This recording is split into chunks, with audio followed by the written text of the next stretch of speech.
5 cruel torture methods used in ancient China that are worse than death. Imagine dying in one of the most torturously planned ways possible. Death is already terrifying enough. The penalties were intended to create the most severe bodily suffering and mental torment for those who were found guilty and those close to them. How extreme cruelty marks penalties including amputation, torture, and horrific death? Keep watching the video to know. China has a reputation for being one of the cruelest countries in the world when it comes to punishing crimes throughout history. You only need to look at the 5 punishments for enslaved people, the penal code of the ancient Chinese dynasties, to see examples of their severity. The 5 punishments for enslaved people. Let's go back to ancient China, which was 4,000 years ago, from 2100 BC to 1600 BC. The Qia dynasty is in command as the first ever established form of the Chinese government. The people in China are mainly peasant farmers, merchants, or craftsmen. Those in the ruling upper classes kept themselves far from the average Chinese citizen, so basically the same as the countries around the world today.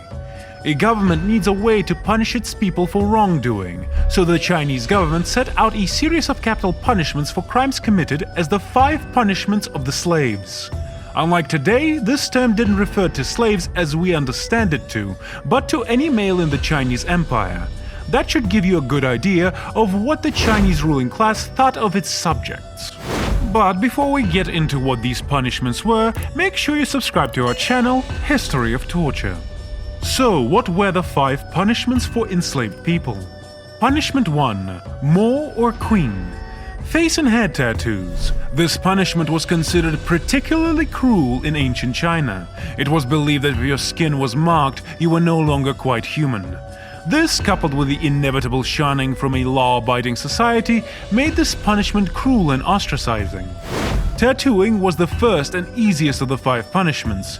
Indelible markings, usually words describing the offender's misdeeds or the site of their exile or hard labor camp, were made on the offender's face or other exposed body areas. These indelible tattoos clearly and permanently identified their owners as lifelong ex-offenders. Punishment 2. Yi. Cutting off the offender's nose without anesthetic. This form of punishment is called rhinotomy. Rhinotomy is the mutilation of the nose, typically through amputation. It was a form of legal punishment worldwide, especially for sex offenders. But it frequently applied to women solely in cases of adultery. It left the victim with permanent scars similar to tattoos. However, due to blades and bloodletting, rhinotomy and the following 2 penalties frequently resulted in fatal illnesses. Punishment 3. Yue. Yue was a harsher form of yi, where the offender's left or right foot or both were amputated, crippling them for life. Remember, most ancient Chinese citizens were peasant farmers. This is not only humbling and shameful to the criminal, but made it a lot harder for living in the future. The crime's seriousness would determine which foot was amputated, with the right foot being amputated for serious offenses and the left for less serious ones. There were changes in the penalty during different historical periods. You thought history was torture, but did you ever think people went through hell to create history? Keep watching till the end. Punishment 4. Gong. The termination of a person's reproductive capabilities permanently. Castration was used to punish the male victims. Sima Qian, the emasculated founder of conventional Chinese history writing, was one of the prominent casualties. During castration, the man's testicles and penis were removed and they were sent to live as a eunuch in the imperial palace.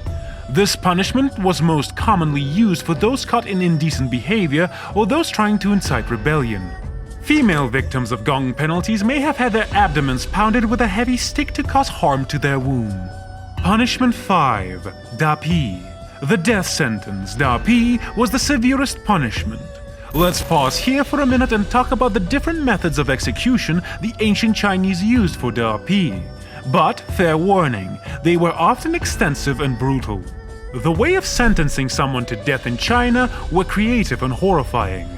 A couple of ways in which execution was carried out include quartering, cutting the body into 4 pieces, boiling them alive, tearing apart the body by attaching each limb to a chariot, cutting in 2, or ling qi, or death by 1,000 cuts. Roasting an individual while they were still alive, making real mincemeat of their flesh and salting it. The cruelty was intentional and planned to shock and dissuade others from committing the same acts by inflicting as much suffering on the victims and their families as possible. These 5 punishments for the enslaved people were the bedrock of the penal punishment system in ancient China. But what about the women? Well, they had their own punishment system, so keep watching. 5 punishments for women. Punishment 1. Xingcheng. The offender was forced to grind grain. Although not particularly fun, this method was more psychologically torturous, with the woman expected to complete the task in a certain amount of time or be given another bucket. The longer the punishment, the harder each bucket becomes to grind in the right amount of time. Punishment 2. Water torture. Although there is little historical documentation of Chinese water torture, Hippolytus de Marcellis wrote the first account of it in the late 15th or early 16th century. The accomplished lawyer from Bologna, Italy, is well remembered for having been the first to record the practice now known as Chinese water torture. The New York Times Magazine claims suffering entails keeping a victim still while dripping cold water on their face, forehead, or scalp. The victim feels uneasy as she tries to anticipate the next drop of water after the shocking splash. Punishment 3. Cha. Up to the early 20th century, East Asia and some other regions of South Asia employed a kang for corporal punishment and public humiliation. On rare occasion, it was also applied during or as torture. People who wore a kang frequently starved to death because they could not eat because it hindered their movements. Punishment 4. Mutilation. A person's quality of life can be severely damaged by mutilation, also known as maiming.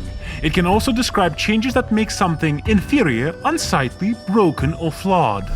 The phrase has a predominantly negative meaning in the contemporary society. Punishment 5. Gongxing.